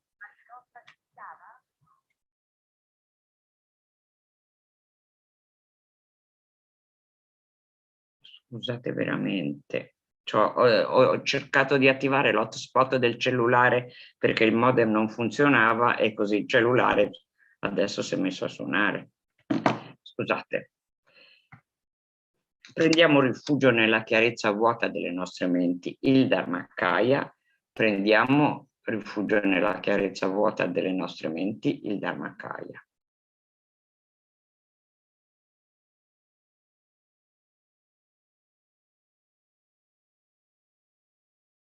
Ok. Ora immaginiamo di fronte a noi l'aspetto compassionevole di ogni essere che ha ottenuto il perfetto risveglio. Questa è la divinità meditativa, questo vuol dire divinità meditativa. Questa figura che rappresenta la compassione di tutti i Buddha e che nel buddismo tibetano viene chiamata Buddha Avalokitesvara. La immaginiamo con un corpo di tipo umano, anche se non è un essere umano, che è sospesa nello spazio di fronte a noi alla distanza di 2 metri, all'altezza della nostra fronte, corpo bianco luminosissimo, seduto nella posizione del Vajra. Ci guarda con molto amore, molta gioia, molta soddisfazione, perché cerchiamo questa connessione con lui e noi la cerchiamo sapendo che insieme a noi la cercano tutti gli esseri senzienti. Perché tutti cercano rifugio nella compassione? È ovvio, perché vogliono essere aiutati a superare la sofferenza e a ottenere la felicità. Quindi tutti cercano rifugio nel Buddha della compassione. Ok? Adesso ci relazioniamo, oltre che con la visualizzazione, anche con la recitazione delle sacre parole di Avalokitesvara col suo mantra. Om Mani Padme Hum, Mani Padme Hum, Om Mani Padme Hum, Om Mani Padme Hum, Om Mani Padme Hum, Mani Padme Hum, Om Mani Padme Hum, Om Mani Padme Hum, Om Mani Padme Hum, Mani Padme Hum, Om Mani Padme Hum, Om Mani Padme Hum, Om Mani Padme Hum, Mani Padme Hum, Om Mani Padme Hum.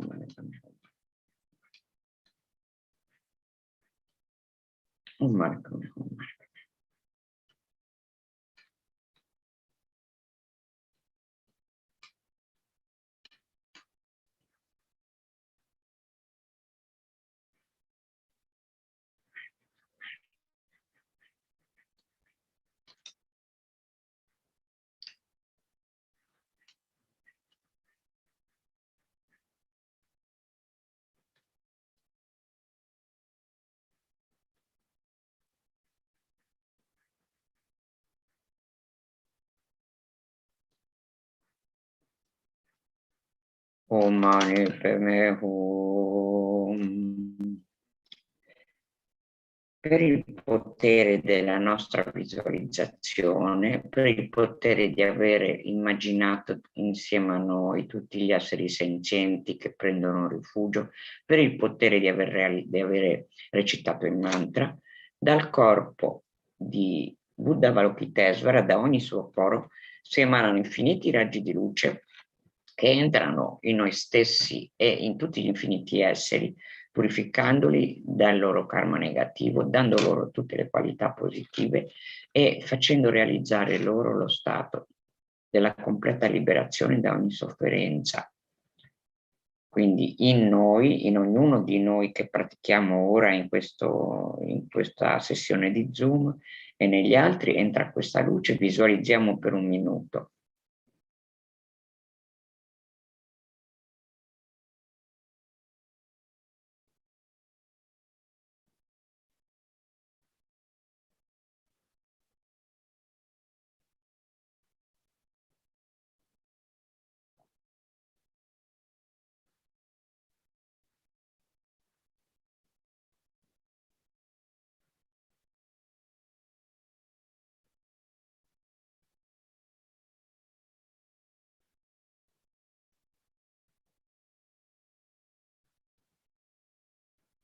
Bene. Ora recitiamo una dedica molto potente composta da un Mahasiddha che con questa preghiera permise ai monaci di un monastero tibetano invaso da un'epidemia di guarire. Possano tutte le malattie che rattristano le menti degli esseri senzienti che derivano dal karma e da condizioni temporanee, come i danni causati dagli spiriti graha, dalle malattie, dai bhuta e dagli elementi, non verificarsi nei reami del mondo. Possa qualunque sofferenza che ci sia, dipendente da malattie potenzialmente letali, che come un macellaio che porta un essere ad essere macellato, separino il corpo dalla mente in un solo istante e non verificarsi mai più nei reami del mondo.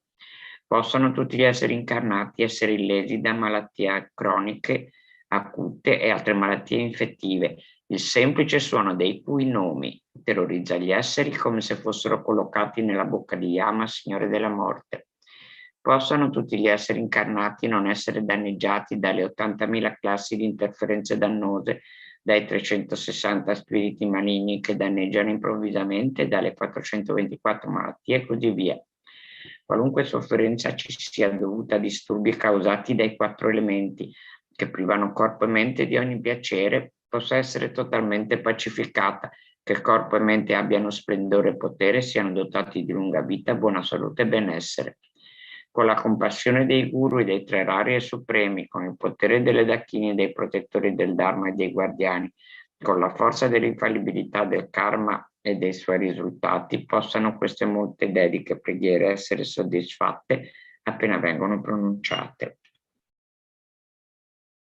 Bene, ora recitiamo le dediche generali che sono la cosa fondamentale. È inutile che noi pensiamo che vogliamo diventare liberi dalla sofferenza, che è inutile che pensiamo che vogliamo che tutti gli esseri siano liberi dalla sofferenza, se non sigilliamo tutti questi meriti preziosissimi che abbiamo generato con la dedicazione adatta, perché altrimenti, anche se i meriti generati in un primo momento sono stati generati in modo puro, però se la nostra dedica poi è mondana, cioè vuole che noi vogliamo semplicemente cavarcela il meglio possibile in questa vita e che gli altri se la cavino il meglio possibile in questa vita, se questa diventa la nostra motivazione, i meriti preziosissimi che abbiamo generato matureranno in benefici mondani di pochissimo valore. Quindi ora generiamo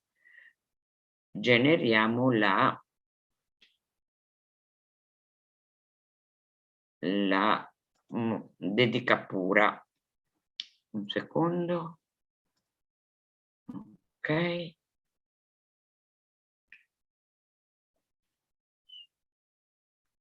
Possa la preziosa mente dell'illuminazione non ancora sorta sorgere, quella già sorta non declinare ma accrescersi sempre più. Sansara e Nirvana mancano anche di un solo atomo di esistenza intrinseca, mentre causa ed effetto e sorgere dipendente sono infallibili. Chiedo le benedizioni degli esseri illuminati per realizzare il significato di questo pensiero di Nagarjuna, secondo cui queste due realtà, cioè uno, samsara e nirvana mancano anche di un solo atomo di esistenza intrinseca, e due, causa ed effetto e sorgere dipendente sono infallibili, queste due sono mutualmente complementari e non contraddittorie. Per quanti esseri senzienti ci siano, possano essere velocemente liberati da ogni malattia e tutte queste malattie non verificarsi mai più. Come la terra, l'acqua, il fuoco, il vento, le medicine e gli alberi della foresta, possa io sempre essere usufruito, utilizzato da tutti gli esseri senzienti come vogliono loro, senza fare nessuna resistenza.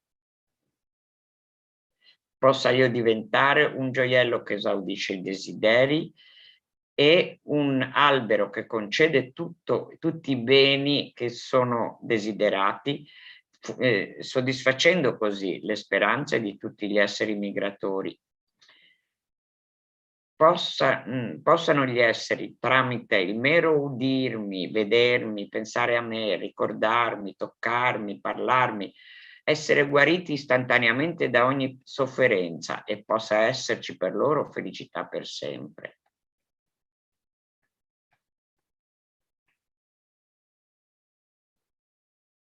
Ora dedichiamo per la lunga vita di due manifestazioni illuminate che si presentano in forma di esseri umani su questa terra per aiutarci. Ce ne sono molte di queste manifestazioni. Noi dedichiamo solo per due di loro per motivi di tempo e anche perché si tratta di coloro con cui abbiamo come Sangha di questa associazione abbiamo più connessione.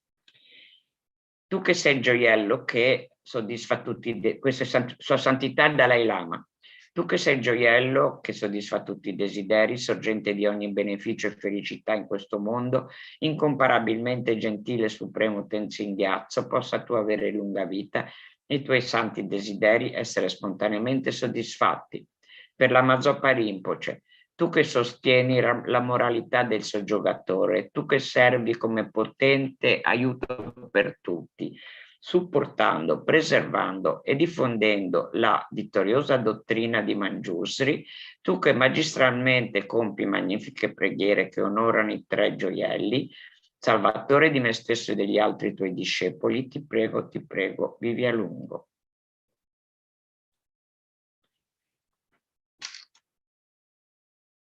Okay, Venerable Dechen, ready for you. Hello, good morning. How are you? I'm fine. And how are you? Good. I see you very well, no? Huh? I see you are well. Yes. Keeping okay, well. Dear. Yeah. Okay, I was late, sorry. No, nice dedication. Grazie mille. Ciao, cara. Ciao, cara. Grazie.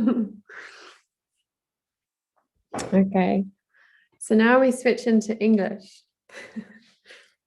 All right. So hello, everyone. I'm Venerable Dechen. And yeah, we can just take a moment to relax, connect again with our posture.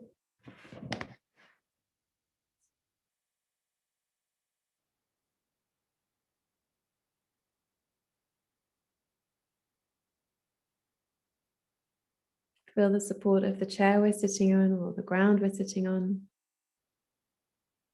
Let go of any tension in the body.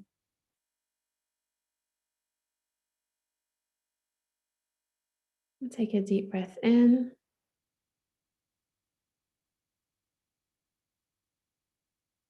And exhale.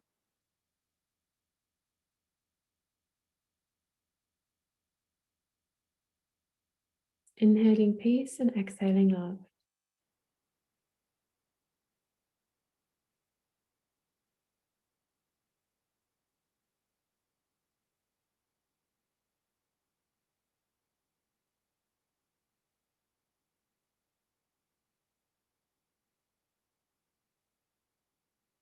As we just sit quietly, On the inhale, thinking peace. On the exhale, thinking love.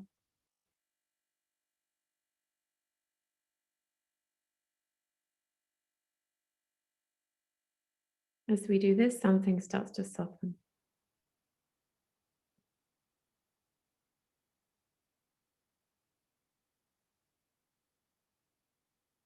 We let go of any tensions, and as we let go of those and open our heart to love, there's more space.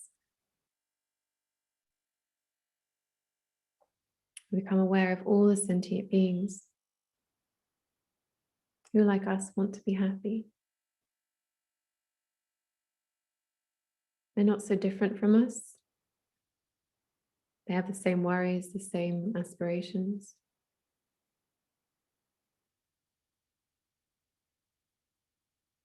And at their core, all they want is to be happy.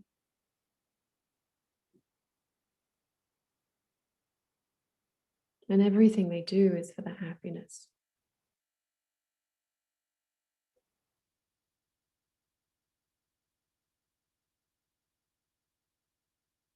Everything they do is with that pure, innocent wish for happiness.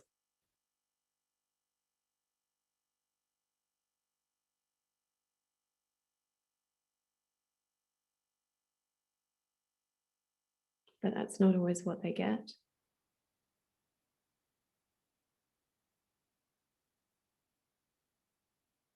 And not knowing the means to create the causes of happiness, despite the wish they may have, sometimes they create the cause for suffering.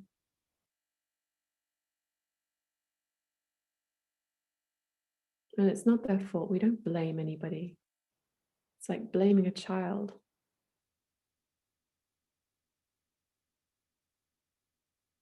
Just due to mistaken actions, sentient beings experience suffering.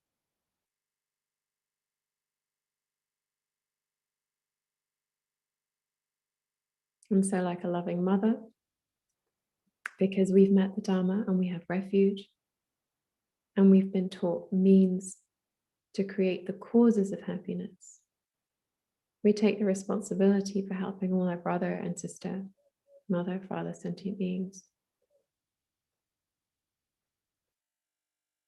Knowing we're not different, we also make mistaken actions, hoping for happiness. But we've at least found the means.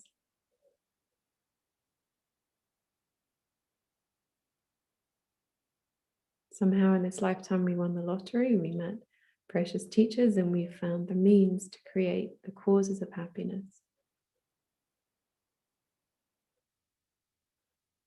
And the causes are internal.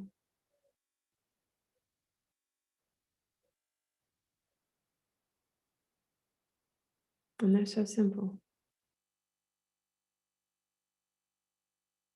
Love, openness, kindness, forgiveness, altruism.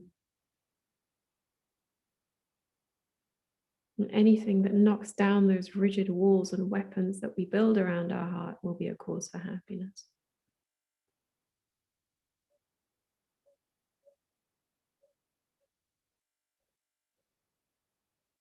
And so again, we breathe in peace and breathe out love, opening our heart a bit further.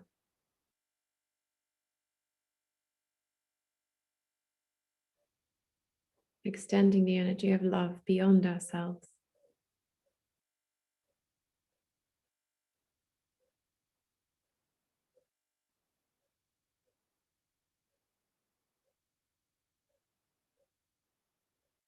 This is what heals.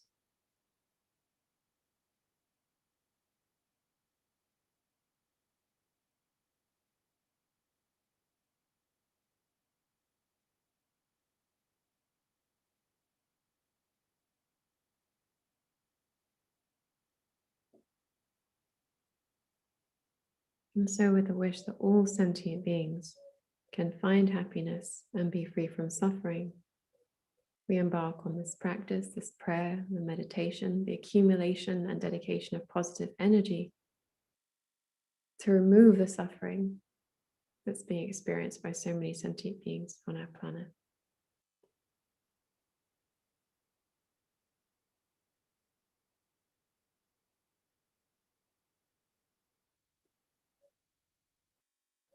And so we're doing this for everybody. Every child that's lost a father, every person who's sick, just even for someone who's worried. We reach out our hands, our energy, and we say, we'll take care of you.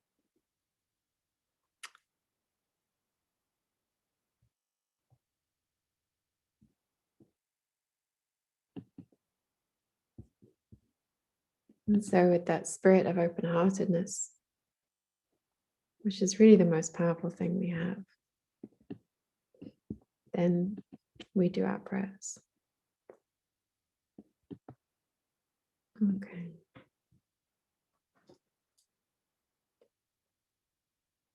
And if at any time we find our hearts starting to close, we can always just breathe. Just breathe it open. Breathe in peace. Breathe out love. Soften the heart.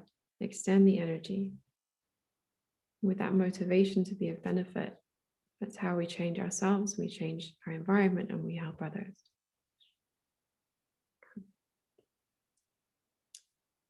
And wishing to create the cause of happiness for sentient beings and to get rid of this very annoying illness that I think we're all pretty sick of right now. With determination, we read the motivation 3 times and then we do 10 malas of Om Mani Padme Hum. So the motivation: all sentient beings, my mothers, who are infinite like space, go for refuge to the precious Guru Buddha. We go for refuge to the Buddha, the Dharma, and the Sangha. We go for refuge to the assembly of Gurus, Yidams, and Dakinis. We go for refuge to the empty clarity of our own minds, the Dharmakaya. All sentient beings, my mothers, who are infinite like space, go for refuge to the precious Guru Buddha. We go for refuge to the Buddha, the Dharma, and the Sangha. We go for refuge to the assembly of Gurus, Yidams, and Dakinis. We go for refuge to the empty clarity of our own minds, the Dharmakaya.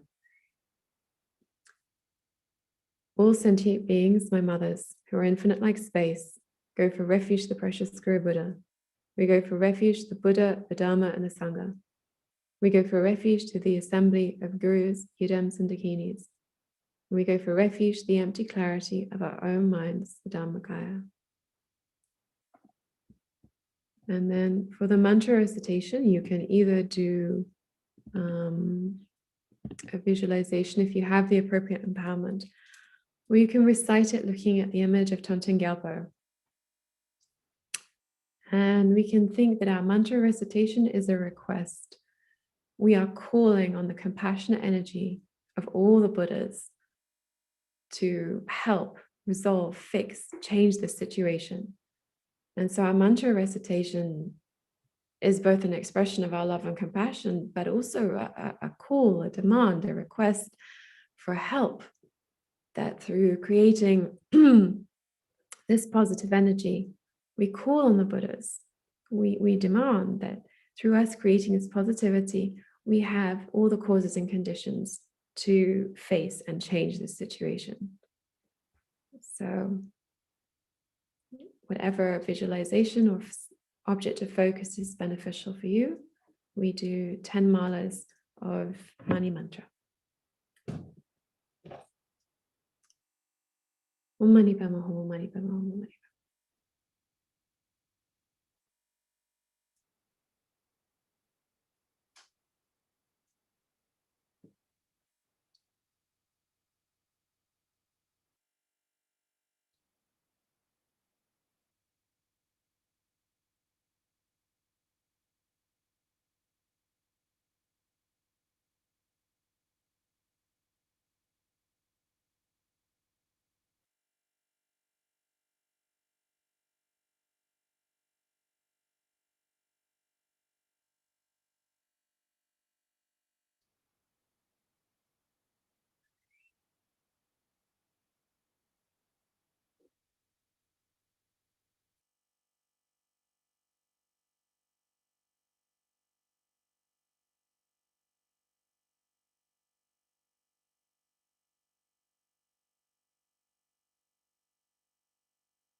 Om Mani Padme Hum, Om Mani Padme Hum, Om Mani Padme Hum, Om Mani Padme Hum.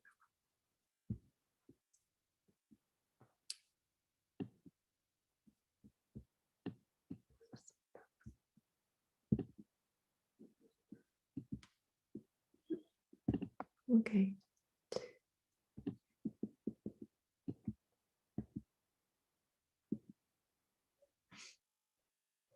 And so with the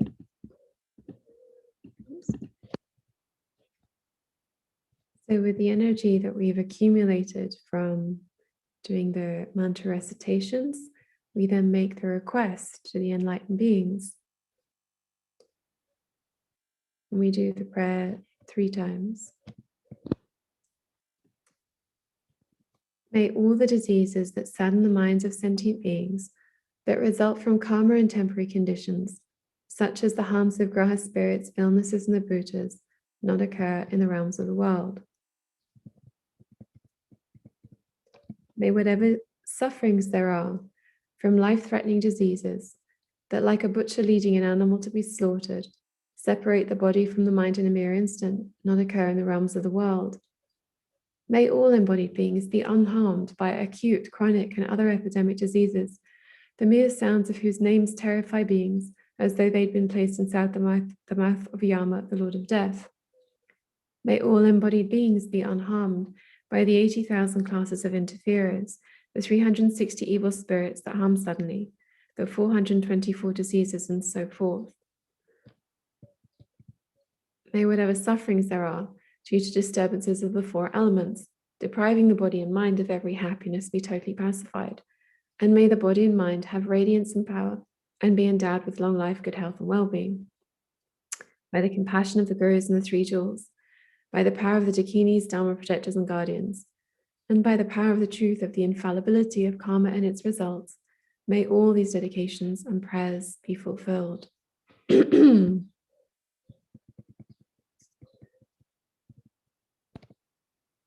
ask again.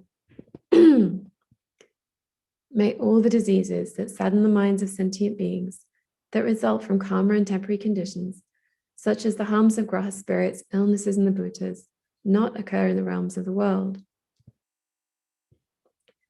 May whatever sufferings there are from life-threatening diseases, that like a butcher leading an animal to be slaughtered, separate the body from the mind in a mere instant, not occur in the realms of the world. May all embodied beings be unharmed by acute, chronic, and other epidemic diseases, the mere sounds of whose names terrify beings as though they'd been placed inside the mouth of Yama, the Lord of Death.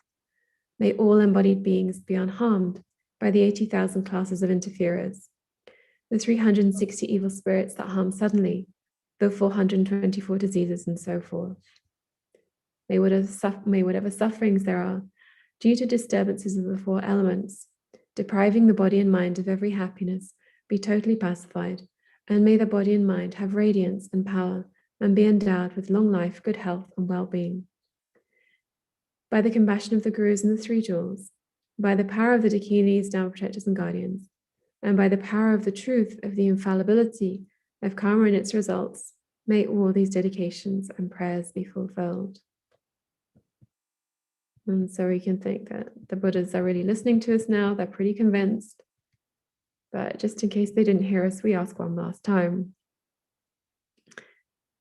May all the diseases that sadden the minds of sentient beings, that result from karma and temporary conditions, such as the harms of graha spirits, illnesses, and the bhutas, not occur in the realms of the world.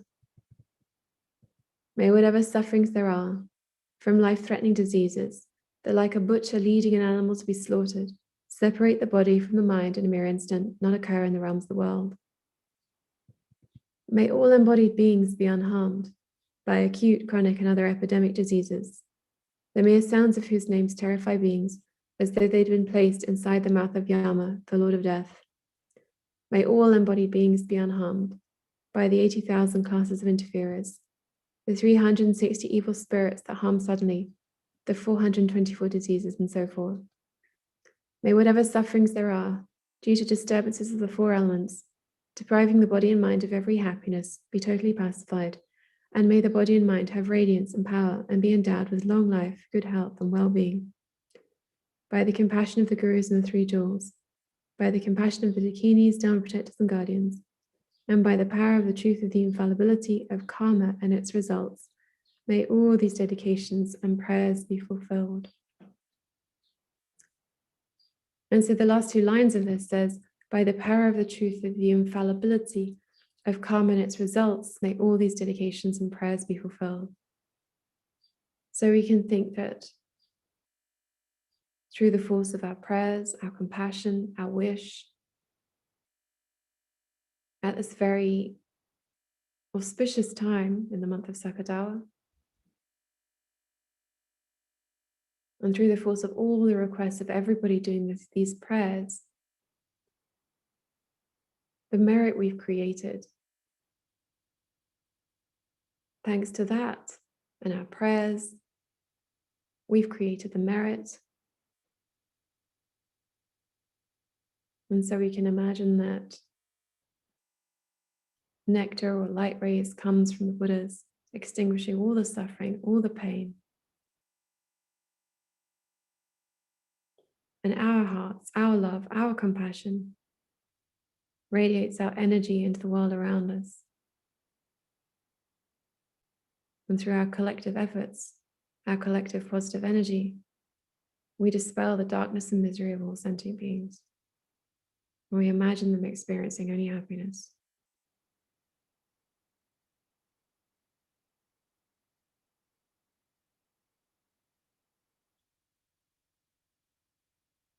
All suffering is completely extinguished.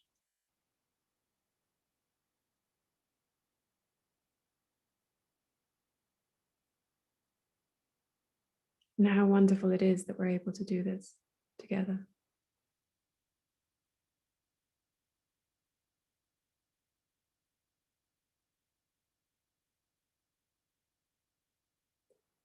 And so to make sure that the energy we've created doesn't go to waste, we do the dedication prayers. So first, to actualize bodhicitta. May the precious supreme bodhicitta, not yet born, arise, and may that arisen not decline, but increase more and more. To realize emptiness. Samsara nirvana, like even an atom of inherent existence, and cause and effect independent arising are unbetraying. I seek your blessings to discern the meaning of Nagarjuna's thought, that these two are mutually complementary and not contradictory. For the sick, however many sick sentient beings there are, may they quickly be freed from all sicknesses. May all the sicknesses without exception of transmigratory beings never occur again. And to meet a perfect guru in all lifetimes. In all my lives never separated from perfect gurus, may I enjoy the magnificent Dharma by completing the qualities of the grounds and paths. May I quickly attain the state of Vajradhara.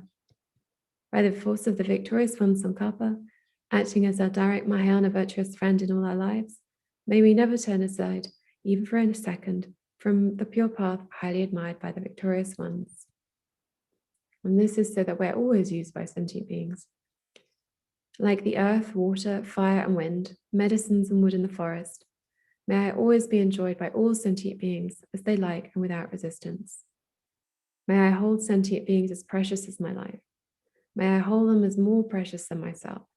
May all their negative karma ripen upon me, and may all my virtue ripen upon them. As long as any sentient being has not been liberated from samsara, may I abide in samsara to help them, even though I achieve highest enlightenment.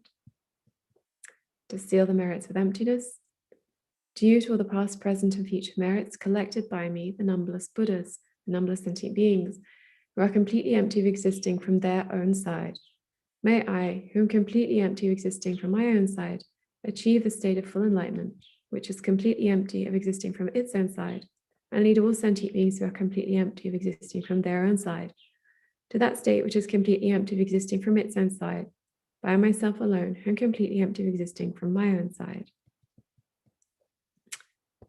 I fully dedicate all these virtues to be able to train just like the hero of Manjushri who knows reality and just like Samantabhadra as well.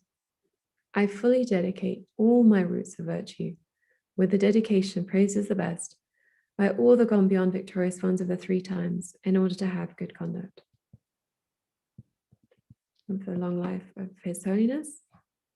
Wish-granting, wish-fulfilling jewel, source of every single benefit and happiness in this world. To the incomparably kind Tenzin Gyatso, I beseech, may all your holy wishes be fulfilled. Lama Zopa Rinpoche. You who uphold the subduer's moral way, who serve as the bountiful bearer of all, sustaining, preserving, and spreading Majanat's victorious doctrine, who masterfully accomplish magnificent prayers, honoring the three sublime ones, Savior of myself and others, your disciples, please, please live long. So we can rejoice in our practice. Hello, Venerable. Hello, Venerable Techen. How are you? Nice to see you. I'm fine. I'm in Nalanda Monastery. Good. Yeah. Good. And you? Fine, everything fine here. I'm in Pramaya and yeah, everything's good. Okay, good. Yes. Nice to see you. Nice to see you. Have a wonderful session. Thank you, Venerable. Thank you. All the best. Thank you. Bye. Bye-bye.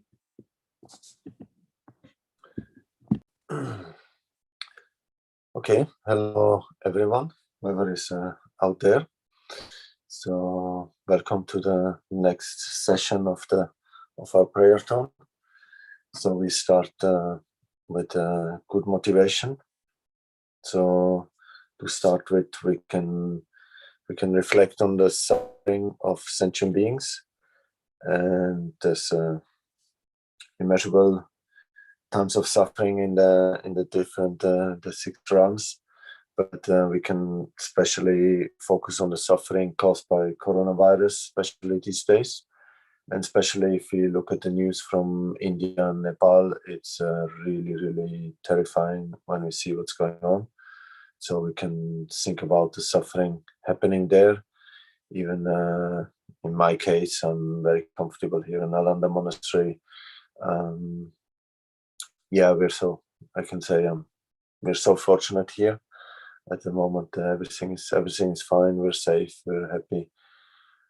But then it's good to think about and really try to feel the suffering other people are going through right now, and to imagine how we would feel like if we would be in that situation, having the fear of the disease, fear, and knowing that even the hospitals may not be able to help, and the terrifying, very painful deaths, maybe, or sickness slowly healing, and losing the ones people who are close to oneself, and so forth.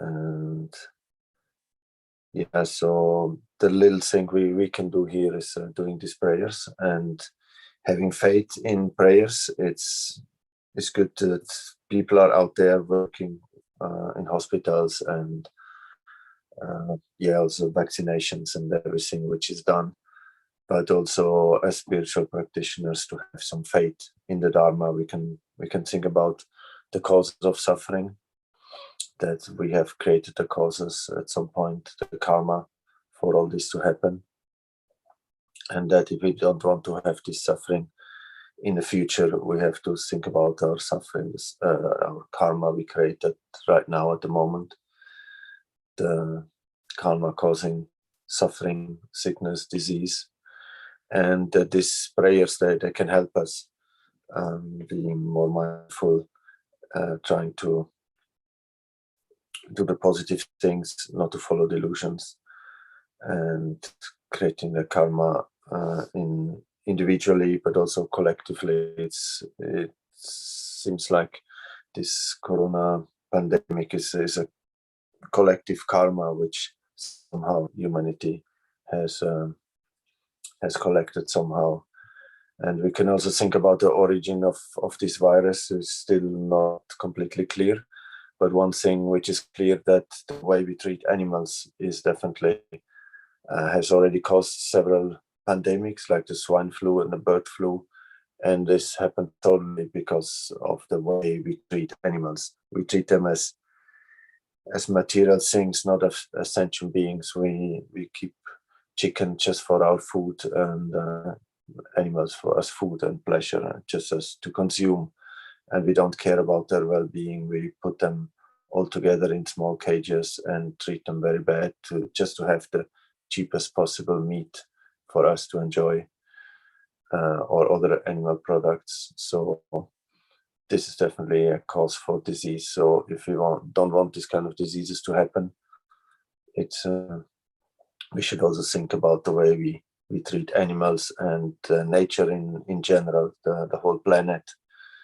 If we go beyond the suffering of animals, the way we treat the whole nature and even other like species or non-animated species like trees and plants and the whole nature, it's one big ecosystem and everything is completely interconnected. And we cannot fight this disease just by administrating vaccines or trying to protect ourselves from corona. We have to see the whole picture. Like everything is interconnected. There's no thing without cause. So we can reflect about also emptiness, that everything is empty from its own existence. Like this disease is created by cause and effect. And if we want to stop it, we have to stop the causes. And so we need to think about wisdom and also compassion, generate compassion for all those suffering. Try the motivation for us may I myself be able to free sentient beings from all their suffering, from this disease and all other suffering. And in order to do this, I will practice the Dharma. I will practice on the path to enlightenment, and I'll the Bodhisattva way in order to become a fully enlightened being, in order to be able to really alleviate the suffering of all sentient beings. So moved by the suffering of sentient beings and through great compassion, we take refuge and do this practice to do whatever we can to alleviate the suffering of sentient beings. All sentient beings, my mothers, who are infinite like space, go for refuge to the precious Guru Buddha. We go for refuge to the Buddha, the Dharma, and the Sangha. We go for refuge to the assembly of Gurus, Idams, and Dakinis. We go for refuge to the empty clarity of our own minds, the Dharmakaya. All sentient beings, my mothers, who are infinite like space, go for refuge to the precious Guru Buddha. We go for refuge to the Buddha, the Dharma, and the Sangha. We go for refuge to the assembly of Gurus, Idams, and Dakinis. We go for refuge to the empty clarity of our own minds, the Dharmakaya. All sentient beings, my mothers, who are infinite like space, go for refuge to the precious Guru Buddha. We go for refuge to the Buddha, the Dharma, and the Sangha. We go for refuge to the assembly of Gurus, Idams, and Dakinis. We go for refuge to the empty clarity of our own minds, the Dharma.